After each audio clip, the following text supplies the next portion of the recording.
Let's talk about Necron releases for 10th edition Warhammer 40k, and in particular focusing on one rather ancient, unrevealed teaser that may or may not be Orikan the Diviner.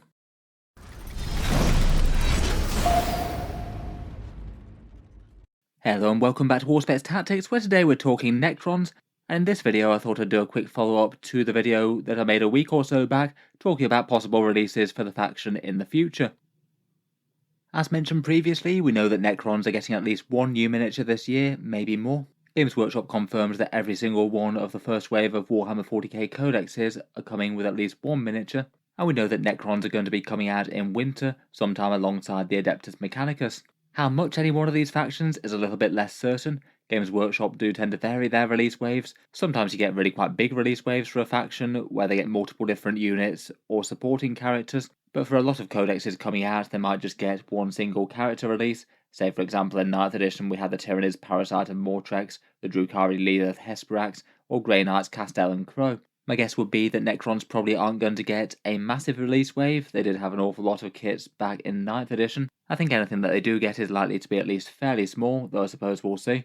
Maybe as little as one character, but if we're lucky, maybe a bigger plastic kit or two as well. I did talk through some of the possibilities in a previous video, though I thought it was worth revisiting it, as I was credited in the comments that I missed a couple of other obvious suggestions for the Necrons, plus there was potentially a rather interesting rumour engine that had passed me by at the time that came back a couple of years ago, that does almost certainly look like it's Necron in origin, and at least has a fairly strong chance of being one character in particular.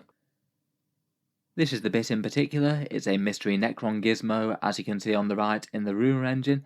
A bit of a pixelated swoosh type thing going above what looks like the head of maybe a war scythe potentially.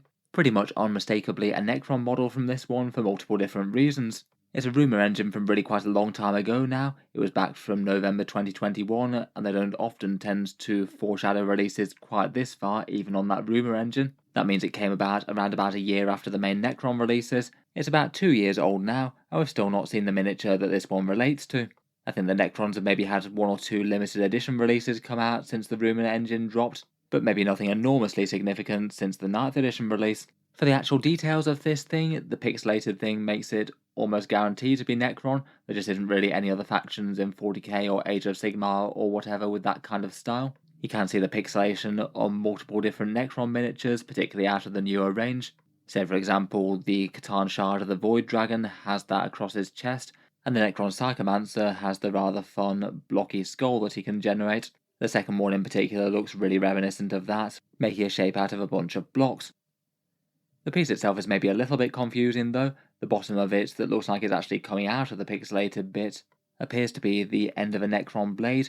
Looks like it could be a war scythe, though it looks like it's set up a little bit differently to most, maybe a lesser Necron blade of some sort.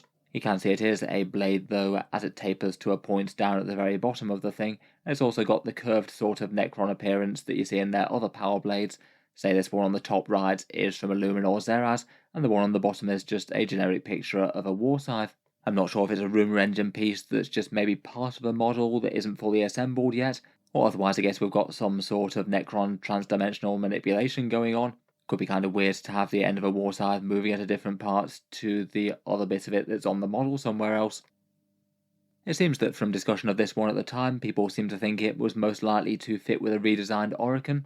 The digital effect seems to fit really quite well with the Psychomancer, and to me this looks a lot more likely to be a actual Necron due to the war scythe type thing, as opposed to a Catan Shard like the Nightbringer or something, as they don't tend to carry things like other blades and war scythes on them. The digital effect fits quite well with the Technomancer, and it seems that they're happy to go for these big showy effects on the Cryptex before. We have seen it on the Psychomancer and also Illuminor Zeraz, who's harvesting the soul of that Imperial citizen as he goes about his Cryptek business. If it is true though, I guess this miniature would be really quite redesigned, though again with changes like Illuminor Zeraz had and the fancy effect that he had, that doesn't seem too outlandish. On top of that, on the free text for the article, the rumour engine said we're back to divining cryptic messages from the rumour engine. A bit of a curious sort of words when one of the possibilities could be a cryptek that is known for divining things. If it's a hint to Orikan the Diviner, it's not an enormously subtle one.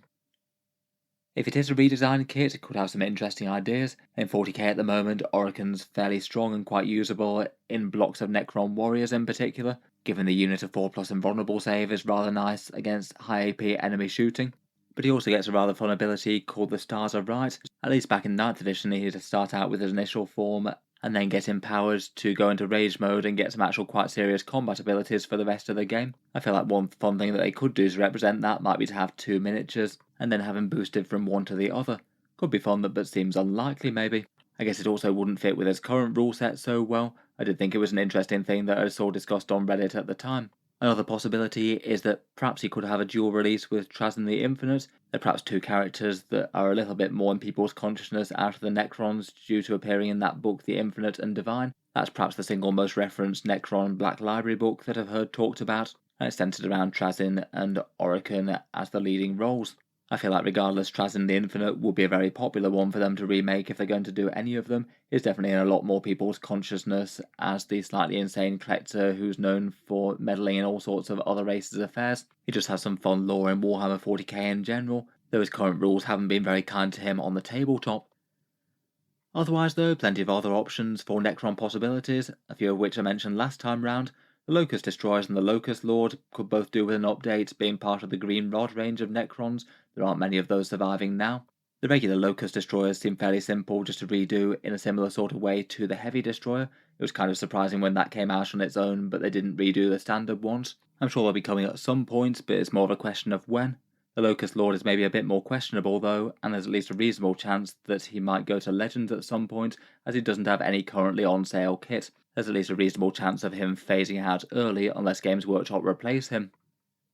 Similarly, the Necron Lord has no currently on sale miniature. It will be a very strange one for them to be missing as well. I kind of wonder if they might do something with the Necron Royal Warden as well, which is also not on sale right now as it went away from the starter box sets. I guess if they were feeling adventurous, they could make a model that's a dual build between the Royal Warden and the regular Necron Lord, though again I suppose they might just release both of them individually.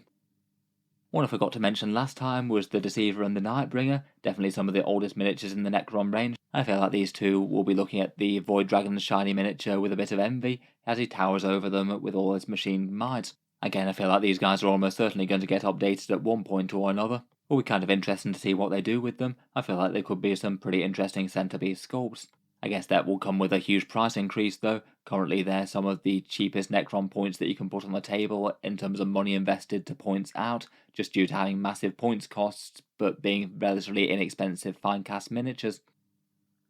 Otherwise, besides Trazyn and Orikan, Necrons do actually have a surprisingly big cast of fine cast characters as well.